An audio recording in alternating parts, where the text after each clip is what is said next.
பத்திரிகையாளர்களும் தமிழகத்தை பொறுத்தளவு தேசிய அளவில் இங்கதான் சேஃபான ஒரு நாடா இருக்கு. எனக்கு மற்ற இடத்துல நடக்குது, அவங்க வீட்டுல நடக்குது, அதனால எங்க வீட்டுல நடக்கல, அதனாலதான் நான் சேஃபா இருக்கேன் எப்படிங்க சொல்ல முடியும்? அப்போ அவங்க என்ன சொல்றாங்க, என் வீட்டுல இருக்கிற பெண்கள் மட்டும் சேஃபா இருந்தா போதுமா?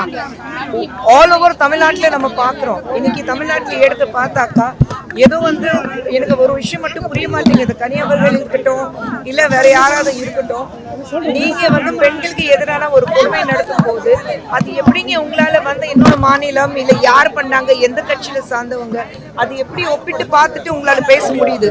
பெண்களுக்கு எதிரான ஒரு கொடுமைகள் நடந்தா அது ஒட்டுமொத்தமா இந்தியாவில நடக்குதுன்னு நம்ம பார்க்கணும். அப்போ எப்படிங்க அங்க நடக்கலையா, இங்க மட்டும் நான் கம்மியா இருக்கா? அது எப்படி ஒப்பிட்டு பேச முடியும்? எனக்கு புரியல.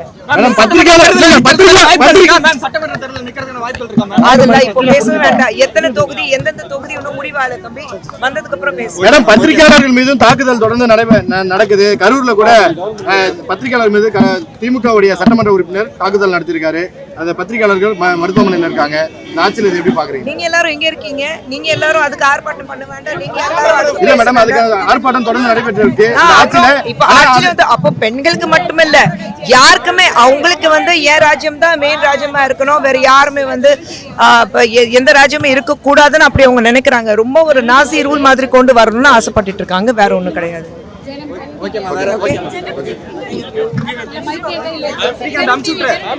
செய்திகளை உடனுக்குடன் தெரிந்து கொள்ள கீழ்கண்ட கேபிள் மற்றும் டிடிஎச் நெட்வொர்க்குகளில் எம்நாடு செய்தி தொலைக்காட்சியை காணுங்கள்.